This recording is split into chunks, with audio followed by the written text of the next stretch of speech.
1960 til 70 fór Gísli Gestsson kvikmyndagerðarmaður í nokkrar ferðir með skipinu og tók hann mikið magn mynda af mannlífinu borð.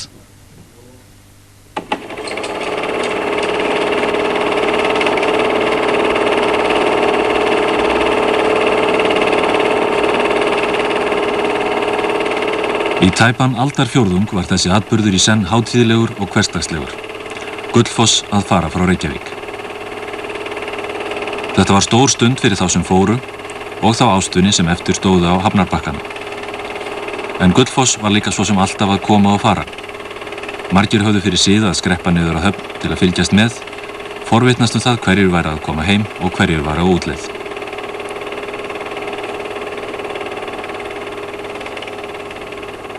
Nú voru tæplega 20 ár síðan þessi sjón sást síðast en Gullfoss lifir enn í minningum fjölmargra. Í þessum þætti ætlum við að rifja upp sitthvað þetta einstæða skip með fólkinu sem best þekkti til þess, þar að segja meðlimum úr áhöfninni og með aðstoð 20 til 40 ára gamalla kvikmynda sem ekki hafi verið sýndar opinberlega áður. Það lýsir sérstöðu Gullfoss betur en margt annað að hann samdi Sigfús Halldórsson lag sem varð geysilega vinsælt. Útráin eykur mátt, ung verður gömul þrá, syngjum á dönsum dátt, dvelur oss gleðin hjá, lifum vér ljúfan dag, létt eru þessi kjör, Gullfoss með glæstum brag, greiðir oss heilla för. Gullfoss með glæstum brag, greiðir oss heilla för.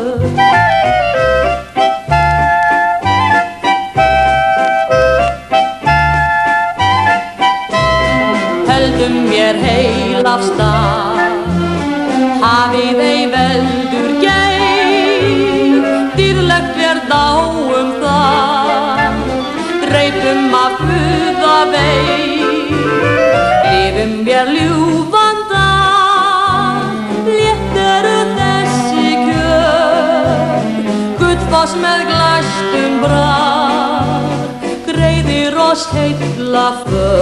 Gullfoss, gamli Gullfoss, var fyrsta skip Eimskipafélagsins en hann lauk hlutverki sínu í stríðinu og þá var undirbúningur að smíði nýrra og stærra skips hafinn.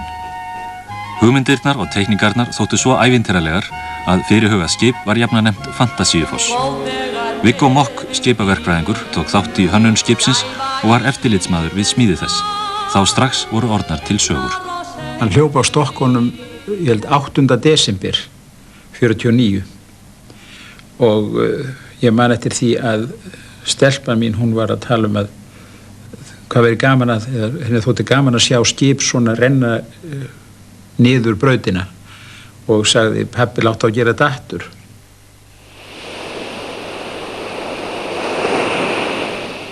Nú svo var veislumkvöldið, stór og mikil veisla, mjög flott veisla sem Búrmaströfin hélt í tilefni af þessu. Og svo vorum við upp í Insinör Foreningens hús og þar var mikill gleði og glaumur og við sem vildum halda áfram eftir að matarpartíinu lauk þarna og ræðuhöldum, þá fórum við á næturklúbb og vorum þar 10 saman og það var Íslendingur sem var búsettur þar, Holger Pettersen, hérna hann sonur Bíó Pettersens og hann var mikill höfðingi og vildi endilega fá okkur bara heim til sín þegar að klúbburinn ætlaði að fara að loka. En við vorum ekki búin að keyra nema spölkott þegar að lögreglan kom og hirt okkur all og sett okkur í stóran lögreglubíl. Við vorum á mörg í þessum bíl og við vorum kannski ekki öll alveg edrú. Gullfoss var 100 metra langt skip og 16 metrar á breidd. Alls tók það 210 farþega, þar af helmingin á fyrsta farrými. Í áhöfninni voru tæplega 70 manns. Einungis 3 skipstjórar stýrðu skipinu. Fyrst Pétur Björnsson, síðan Jón Sigurðsson og loks Kristján Aðalsteinsson sem var lengst allra og þar til skipið var selt. Talsverð mannaskipti voru í áhöfninni enda var hún fjölmenn. En þar var fastur kjarni og nokkrir voru á skipinu frá upphafi til loka. Allir eiga þaðan margar minningar. Það skeiði þarna allt frá því að taka á móti börnum og ganga á rólíkum. Þetta var rómantískur staður, skipið. Alveg stefna milli. Fólki var yfirleitt mjög ánægt. Allir jákvæðir. Og svona það var virkilegt svona fjör og léttleiki yfir þessu.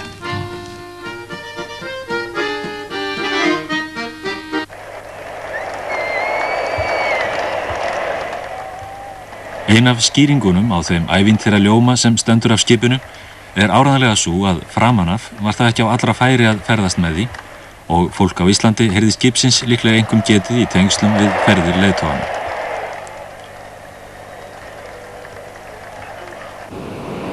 Þessar myndir eru frá opinberri heimsókn Ásgeirs Ásgeirssonar forseta Íslands til Danmörkur árið 1954. Þá voru hlutirnir gerðir með stíl og hvergi til sparað í viðhöfn.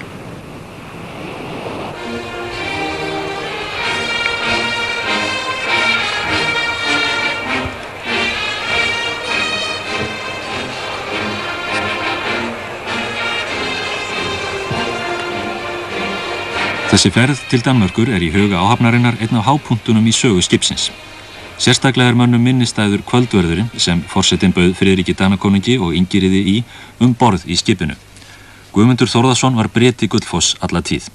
Hann lýsir hér matseðlinum þetta kvöld. Það var nú snittur, 3 snittur, ein var með reyktan lax, ein með rækjum og ein með kaviar. Svo var lúpur í heitanrétt og tornado fyrir þá sem ekki vildu lúpu bringurnar, það voru bara bringurnar. Og svo var tröflu í þessast.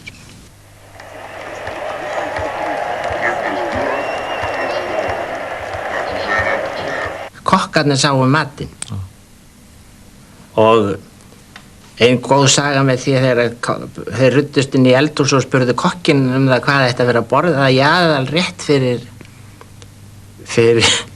fyrir konunginn og slektið allt saman. Hann sagði það leyndarmál og það verður engur sagt hann hendi rjúpu upp í loftið og greip hana. Það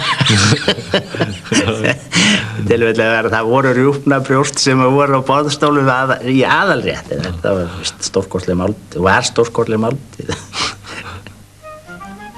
Aðrir farþegar en hinnir konungbornu vörpuðu einnig ljóma á skipið. Nokkrir töldust fasta gestir borð, meðal annara þessi hjón, Vala og Gunnar Thoroddsen.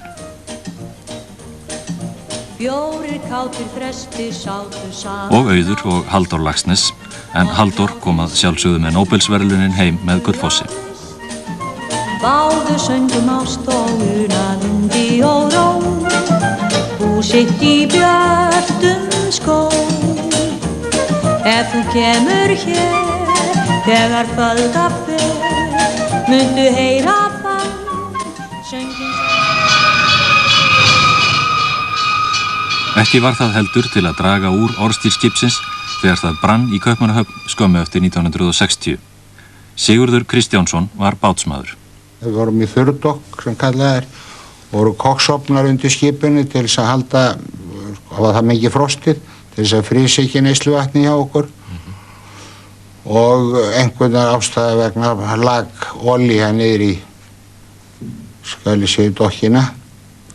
Og svo hefur sennilega myndast einhvern gas eða það var bara klukkan 10:30 á mánudagsmorgun. Við vorum búin að taka eftir þessu á sunnudaginn og það var búin að láta vita af þessu og þeir í vertinu sögðu að við skildum bara vera rólegir. Það dælt úr dokkinni strax á mánudagsmorgunin.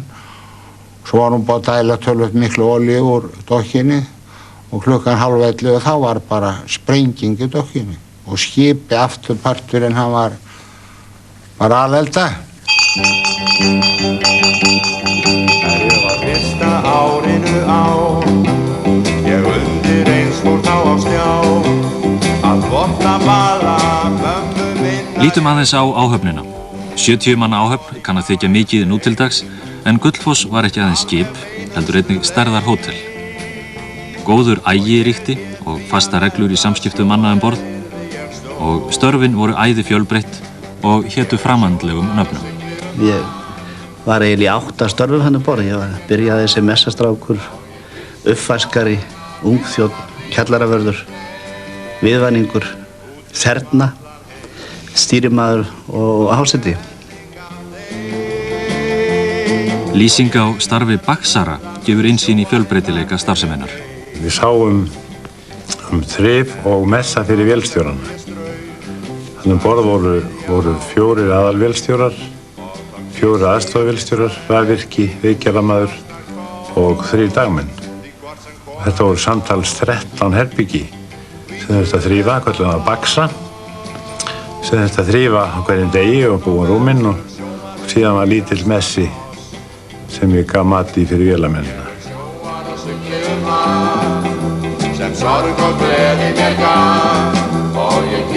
Það var nú skemmt stéttaskipting, sérstaklega milli svona ungþjónanna og restingarfólksins, en þó bar nú ekki mikið á því svona, en því var allir haldið svona dálítið aðskildu. En ekki að væri neitt stórkostlegur ríkur eins og milli svartra og hvítra.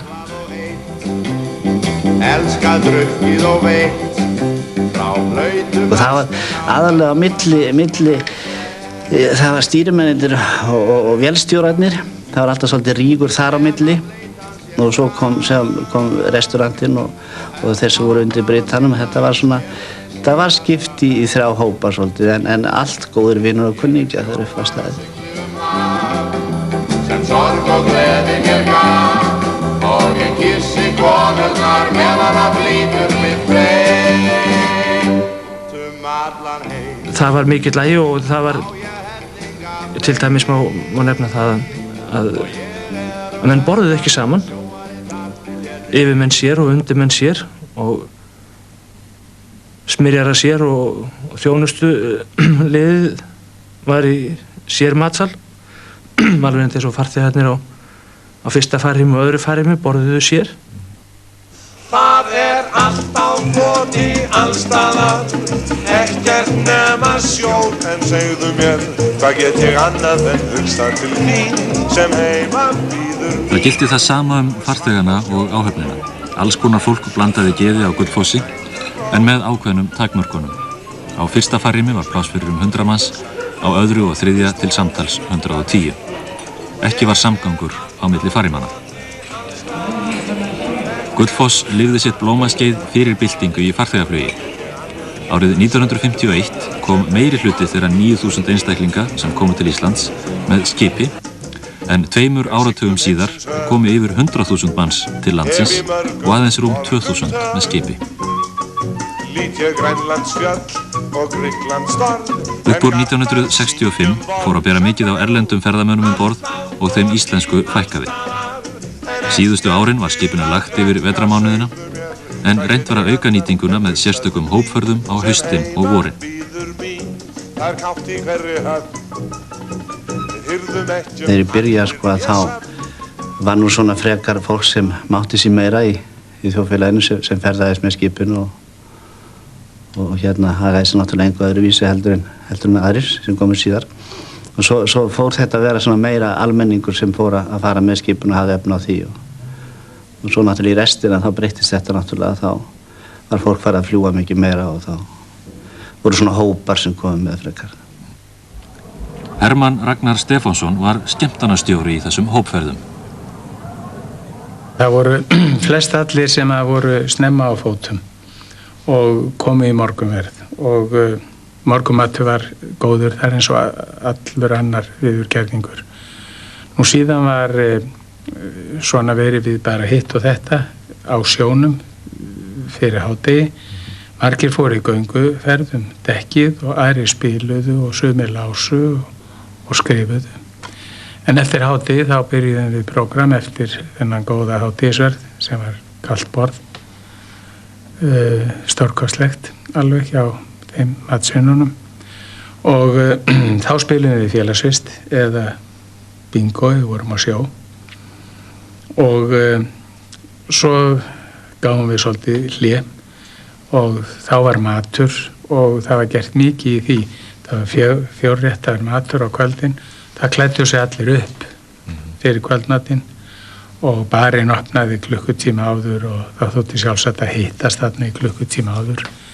Nú einu sinni eða tvisvar á ferðinni þá bauð skipstjórinn í drykk hálftíma áður en að gengið var til matar og við höfum þá tónlist á meðan, það var svona í reyksalnum og síðan höfum við kvöldvöku kvöldið og ball yfirleitt á eftir, dansað annarkvort í músiksalnum eða á dekkinu fyrir framar reyksalinn og þetta var ákaflega skemmtilegt.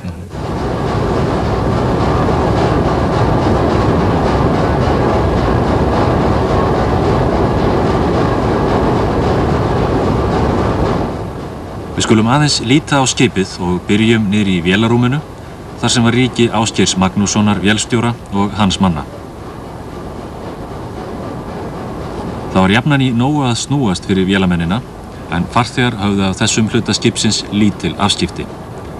Þó gekk þar ýmislegt á, einkum á fyrstu árum skipsins. Þegar við fórum á pröfutúr í apríl 1950 þá var svo mikið hristingur í skipinu að það var ekki líft. Og þetta var, og urðum bara tölur vandræði því að við fórum, það var reynt að styrkja hér og styrkja þar og það lagaðist ekki, við fórum aftur á pröfutúr og það lagaðist ekki. Það lagaðist ekki fyrir við fengum eiginlega, það var Dani sem heit Prófessor Prohaska og hann ásamt Linharsen sem var yfirverkfræðingur hjá Búrfellsbæjar Vein og ég var í sambandi við prófessor sem ég var hjá í Bandaríkjunum og við fundum það út þá og það var ekki margar skrúfur til þá með 5 blöðum. Við settum 5 blaða skrúfu, þannig að keyptum 5 blaða skrúfu í sambandi við Búrfellsbæjar Vein og þessi 5 blaða skrúfa sem gefur 5 impúlsa, hún dempaði á móti 12 impúlsum sem að vélin gaf, sem var 12 sílindra vél og þetta alveg gjörbreyttist þetta, alveg gjörbreyttist. Skipið verður þarna eins og hálfgerður hlutamanni sjálfum að mann meiri sér hvað stóð á bitunum sem skipið er byggt úr, það stóð kompakt á hverjum einasta bita og búin að velta sér upp úr þessu margsinnis. Maður fann til með því þegar það fékk á sig bara eins og sjói og önnur áföll. Lenti áreistri þarna einu sinni, þetta Kaupmannahöfn, Malmöhús og nefbrotnaði. Það fundu til með því. Við höldum okkur neðan þilja þar sem ungþjónar og þernur skipsins réðu ríkjum. Þar bjuggu farþegar í litlum káetum og þjónustufólkið sáum að allir hefðu það gott.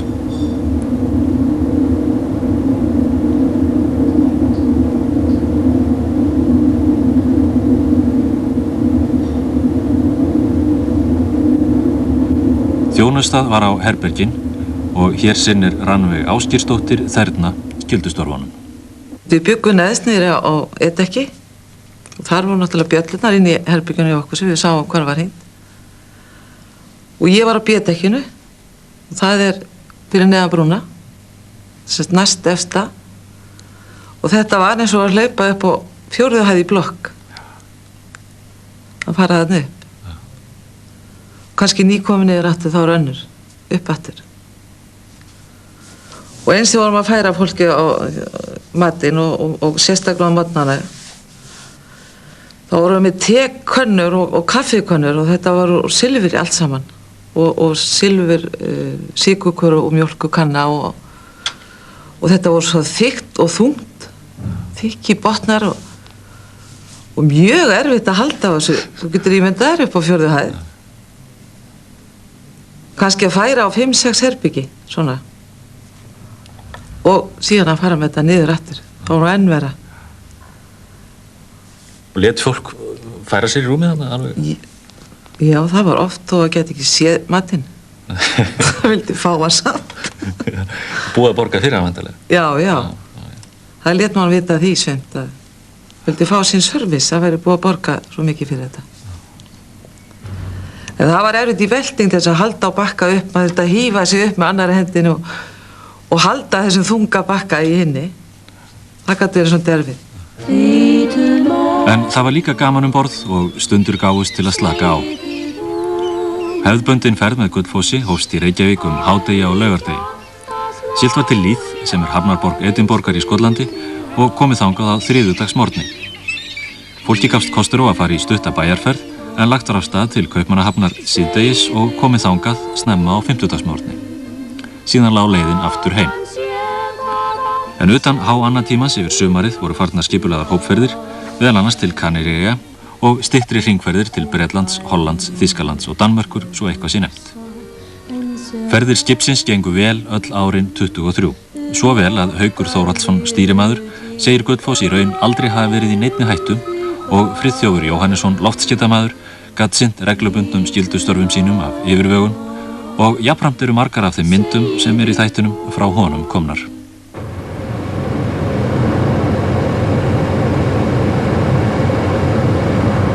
En oft var auðvitað vont í sjóinn. Nú einu sinni að þá var ég eftir því að þá vorum við að koma í pentilinn að þá eitt gamall vinur minn sem kallaði Bjössi Bátur að hann að útkík þarna uppi og það eru bílar á lúinni og svona og svo kemur sjór á skipið og allir beygja svona niður undan glugganum þegar ríður yfir og svo siglum við áfram og svo segir Bjössi gamall alltaf Heyrðu stýrimaður, var ekki bíll þarna á lúinni? Ha, segir Hannes, hvað, bíllinn, hvað? Og okkur djöfull, hann farinn. Hann fór hann bara beinustu leið í hafið. Og versta við það að þetta var bíll brúðhjóna og brúðagjafirnar og allt saman var í þessum bíl. Þetta var Volvo, en ég man ekki hver brúðhjónu voru. Það fór allt í hafið.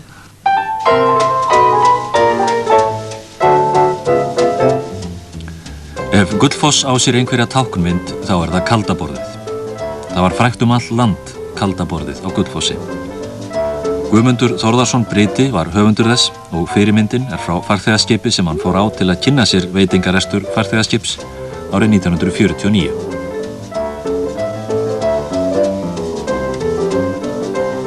Ég get sett smá sögu því að það var þarna hátt settur maður frá einu olíufélaginu bandarísku sem hefði farið hér margsinnis kringin í kringu jörðina og ég var skipstjóri þennan túr og hann sagði við mig, hann sagði ég hef verið í Las Vegas og þarna og þarna og þarna og ég hef aldrei séð, ég vissi ekki að Ísland væri til eiginlega en ég hef aldrei séð svona flott borð, þetta flottara heldur en á fínustu næturklúbum í Las Vegas, hann tók þetta fram sérstaklega. Það var hvergi gefið eftir í eldamennskunni. Við aðstæður sem nú þættu frumstæðar var byrjað í eldhúsinu klukkan 4 að morgni við bakstur og verið að fram eftir kvöldi. Að loknum morgunverði var hádegisverður, kaldaborðið, síðan kaffi og vel útulátið af kökum og auðvitað heitur matur á kvöldin, 3 eða 4 réttað. Stanslaus veisla og Börge Rasmussen, kokkurinn sem hér sést og fleiri sem störfuðu í eldhúsinu hafðu nóg að gera. Í kaldaborðinu voru 30 mismunandi réttir, íslenskir, danskir, þýskir og það stóð alltaf tilbúið í hádeginu, eiginlega alltaf.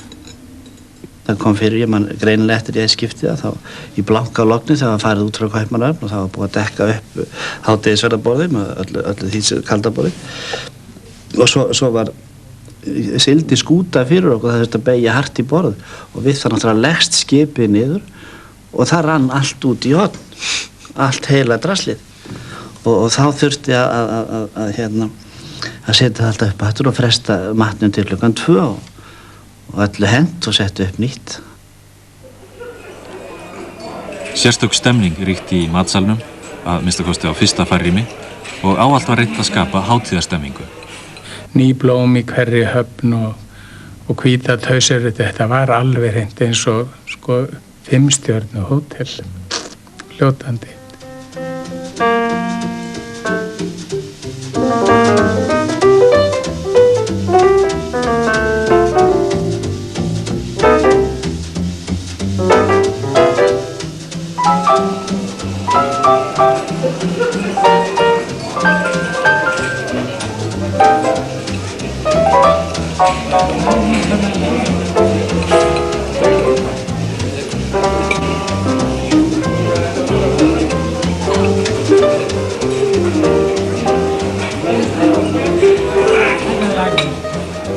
Maður getur sagt að það verið örlítið snobb og ég minnist þess nú svona sérstaklega það við vorum með í borðsalnum, þá vorum við með skipstjóraborð og þar sat skipstjórinn fyrir endanum og hafði 7 farþega voru með vísið. Það var 15 manna borð, skipstjóri og 14 farþegar.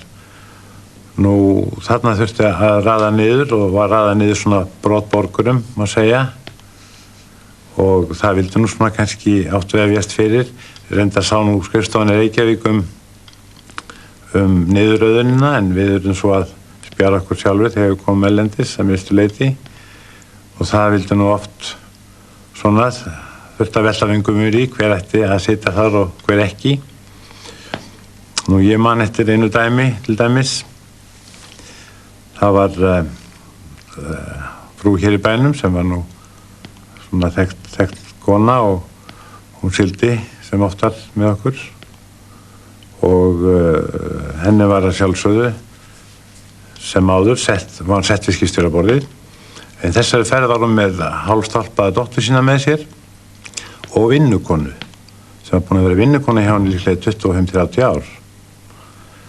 Nú þegar skipið er farið frá Reykjavík þá kom þessi ágæta kona að máli við mig og sagðist nú vita það að hún ætti að sitja við skipstjóraborðið en hún aftókaði með öllu að vinnukonan eða dótturinn fengi að sitja nálægt henni. Það myndi ekki passa inn í grammið.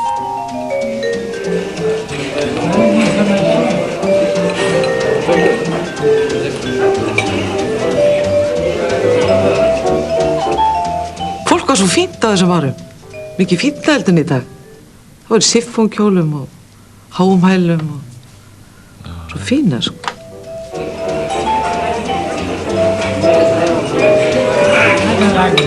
Ég verð nú að segja það eins og að mér fannst alla tíð ósköp svona hjárænulegt að vera með þetta kaftæninspúr eins og danskurinn segir það, sko. Velja eitthvað nokkur meiri maður en annar þegar komur út í sjó, ekki allir jafnir bara. En það mátti nú koma svona fyrir einu sinni tvisvar ég man að háttsettir menn í öðru þjóðfélögum þeir urðu út undan og sátu bara úti og svo átti að fara að breyta til, taka aðra frá skipstjóraborðinu og setja hinna þessa diplomata í, en það gekk ekki.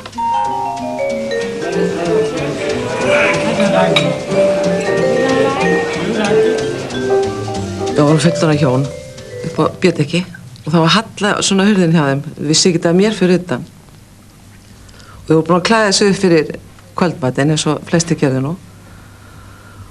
Og þegar fólk kom niður tröppurnar í bársalinn þá var kannski sest inn helmingurinn af fólki hvað fylgdi svo með hvað öðru þegar kom niður.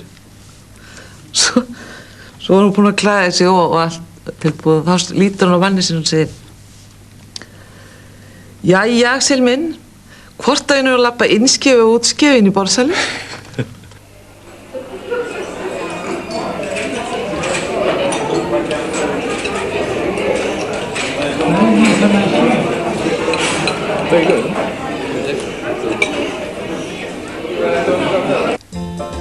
En það var ekki aðeins borðað á Gullfossi, þar var líka opinn bar. Þegar ég þyrstur, þegar ég þyrstur, þegar ég þyrstur, þarf ég annan til. Ég sigli út í sjávarroki, með seltubræðir allt í koki.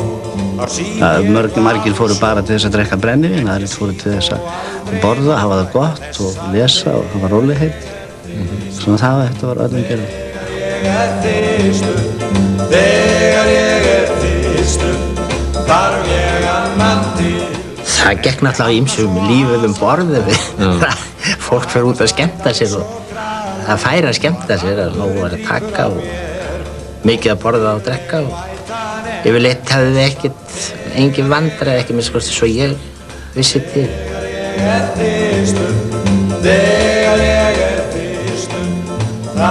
Það var nú mest asni og vodka og ginger ale og með sítrónu og sénifur og kók. Gunnlaugur Kristjánsson var barþjónn borð árum saman og hann lýsir deginum frá því sjónarhorni. Við opnuðum nú barinn klukkan 10 á morgnana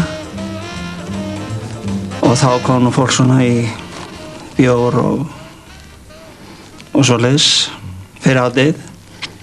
Svo var afgreiddum við líka koníakið og kaffið í Reyksalnum og svo lokaði barinn klukkan 2. Svo var opnað aftur klukkan 5. Það var nú yfirleitt svona rólegt til 6 því að þá klæddi fólk sig alltaf upp á kvöldin áður en það kom í drykk fyrir matinn. Svo fór það niður klukkan 7 og borðaði og kom svo aftur upp svona 8-leytið og þá fór það í kaffi og líkjöra og konjak. Svo svona drykki á eftir. En það var alltaf lokað 11:30 á kvöldin, svoleiðis en það fannst nú mörgum þetta ansi snubbugt að fá ekki að vera lengur. Því var fyllt fast eftir að rólegt væri á næturna, svo farþegar hefðu svefnfrið, enda var skipið fremur þröngt og aðstæða til skemmtanahalds borð takmörkuð, þó viljinn væri fyrir hendi. Reyksalurinn var góður, sko fyrir sinn, hvað ég segja, fjölda og sama mátti segja á öðru plássi, en þeir átt að safnast öllu saman þá var náttúrulega þröngt. Við fengum bara auka stóla og það var engin staður góður til þess að dansa eða halda upp í svona skemmtun.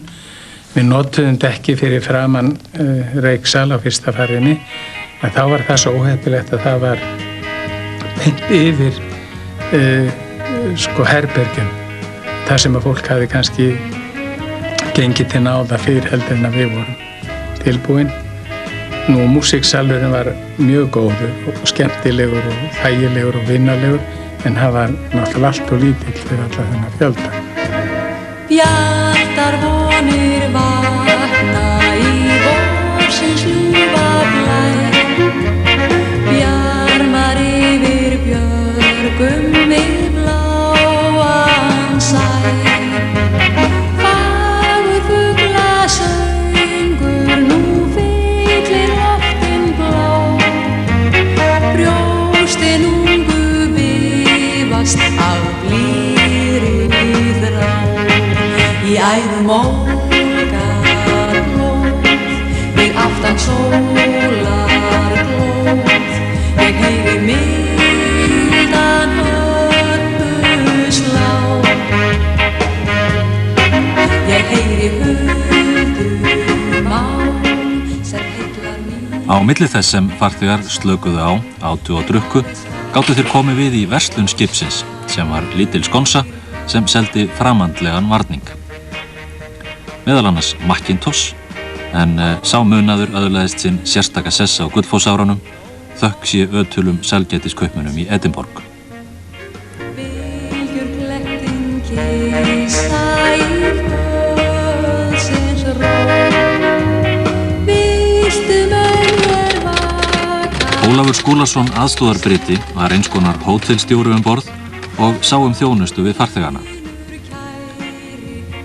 Þegar hann og aðrir áhafnarmeðlimir eru spurður eftirminnilegustu farþegana eru einkum tveir nefndir, Halldór Laxness og Ásbjörn Ólafsson heildsali og lífsnautnamaður sem ferðaðist yfirleitt nokkru sinnum á ári með skipinu og bjó í einu svítunni borð. Oft þegar hann var að fara með okkur þá var hann á leið út til Skottsborg sem svona heilsuhæli og náttúrulækningahæli og þá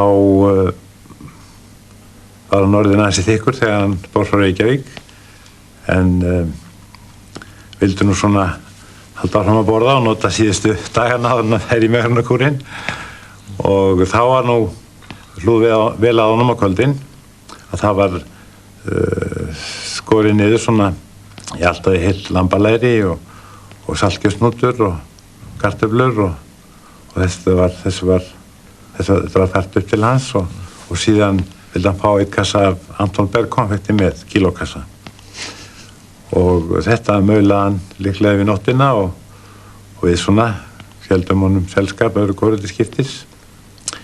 Hann fór með kvæði fyrir okkur, hann kunni nú eina ben utan að og fór með hann fyrir okkur svona fram eftir nóttunni, skiptistum á að heimsækja hann. Nú síðan þegar hann kom tilbaka aftur þá snýrist hann dæmi alveg við því að þá var hann fært á kvöldin, þá var hann fært aðalega appelsínur, epli og aðrir ávextir og ekkert konfekt.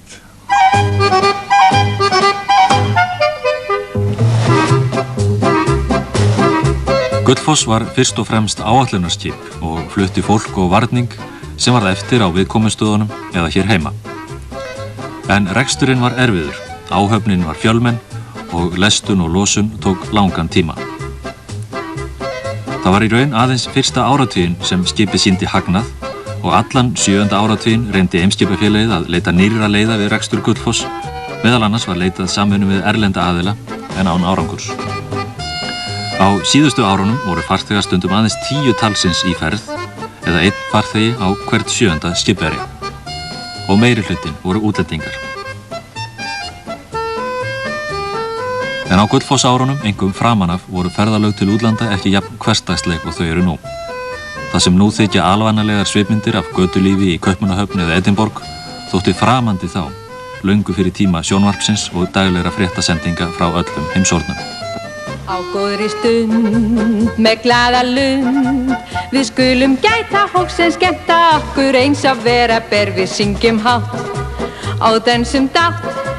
Það svo dásamlegt að vera til og gera hvað sem við tökum sprett, lipurt og létt. Því það lífsgleðin af fjörið sem bætir allra hag. Á góðri stund með létta lund við leikum okkur alveg fram á næsta dag.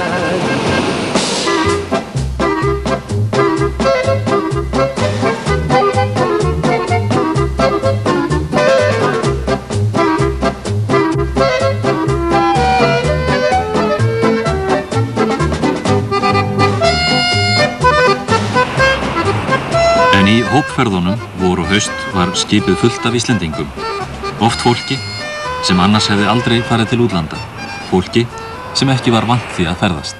Eina vetrarferðina þá sigldi með okkur eldri maður, bóndi að norðan, einn á ferð og við komum hann til Hamborgar seint að kvöldi og hann kom alveg við mig og spurði hvort það verið ekki óvægt að fara í land því að það kvöld var ekki skipuleg ferð sem hann yfirleitt alltaf.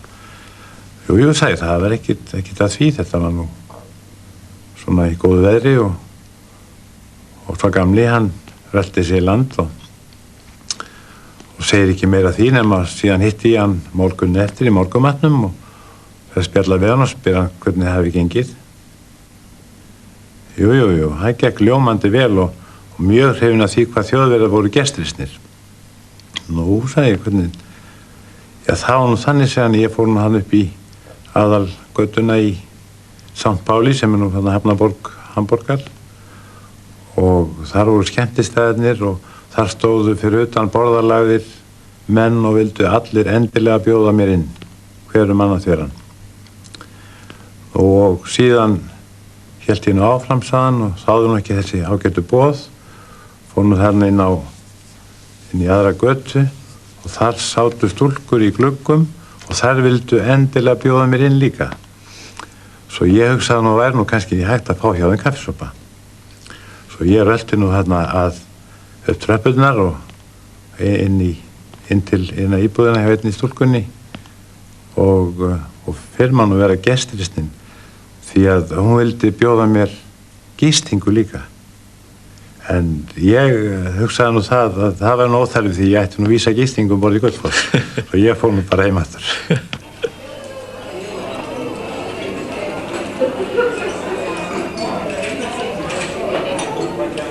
Sumarið 1973 var það síðasta sem Gullfoss var í ferðum á vegum Eimskipafélagsins. Þá höfðu orðið kaflaskipti í flutningasögunni því segja má að flugið hafi alveg tekið yfir farþegaflutningana til og frá Íslandi. Þá fóru áhafnameðlimi líka hver í sína áttina. En þeir hittust á dögunum og rifjuðu upp minningar með okkur og það var eins og þau hefðu hist síðast í gær.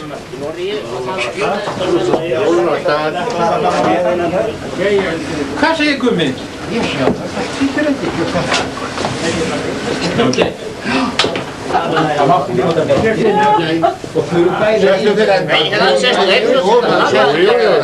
þú segir núna loksins það gegnir þú loksins það segir ekki nefnir ég alltaf sama þessar pörtuþungur hann að vissi ég nýtti ég ætla bara að var hrifinn af þessari að vinnu og kannski svona litlir frændur og frængur sem að voru stolt af því að eiga frænda borð í þessu skipi. Takk fyrir.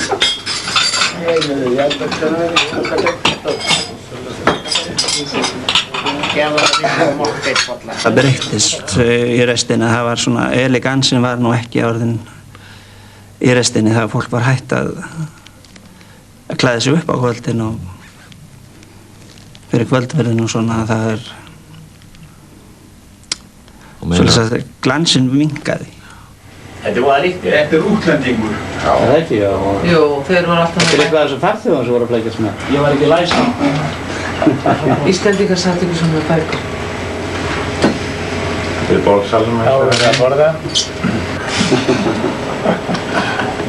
Þetta er sama ferðið þá? Sama ferðið. Skálinsborðið á Austurbakkanum, þetta er Skálinga sem Kanibyði. Já, ég veit það, já. Þetta var frábært tími, myndi ég segja.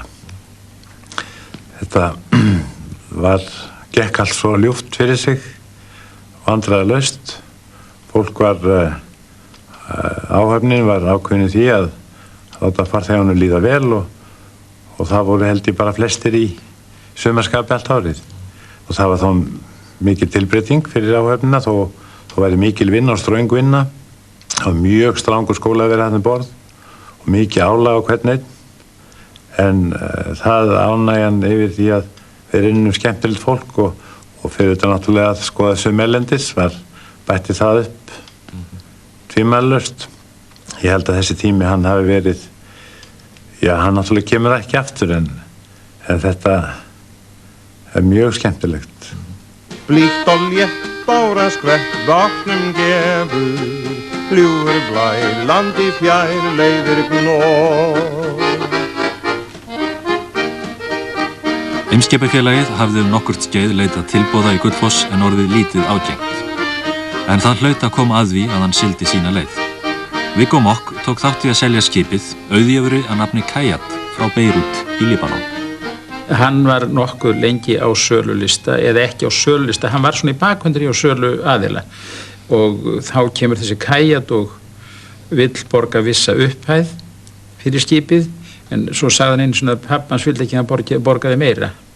Þegar kemur að því að selja afhendaskipið þá kemur þau ljós að hann hefur gert sig grein fyrir því að skipið uppfyllti ekki allskosta reglur Solas frá 1948 og var í Hamborg lengi að þrasa við mig þetta og hann bjóð þar á fínu hóteli og ég kom til hans á hverju morgni og þá hann var alltaf með nýja stúlku í herberginu hjá sér sem hann kynnti mig fyrir en virtist ekki hafa mikinn áhuga en að vera svona lengur í Hamborg fannst mér en svo komstu ég að því á eftir hann var þá að selja vini sínum Orra eða Orri skipið. Þessi Orri átti síðan skipið og fluttið í Pílagríma 1500 ætlan að taka borð og ég man að ég var að þrasa við hann það var ekki hægt því að það bæði klósettmál og annað leyfði það ekki en hann sagði bara að það er up to the pilgrims, það er þeir ráða því. 18. desember 1976 var Gullfoss, sem þá hét orðið Mekka, á siglingu á Rauðahafi. Borð voru 1100 pílagrímar. Eldur kom upp í skipinu, það rak upp undir land, lagðist á hliðina og sökk skammt frá Sádi Arabíu. Allir komust lífs af.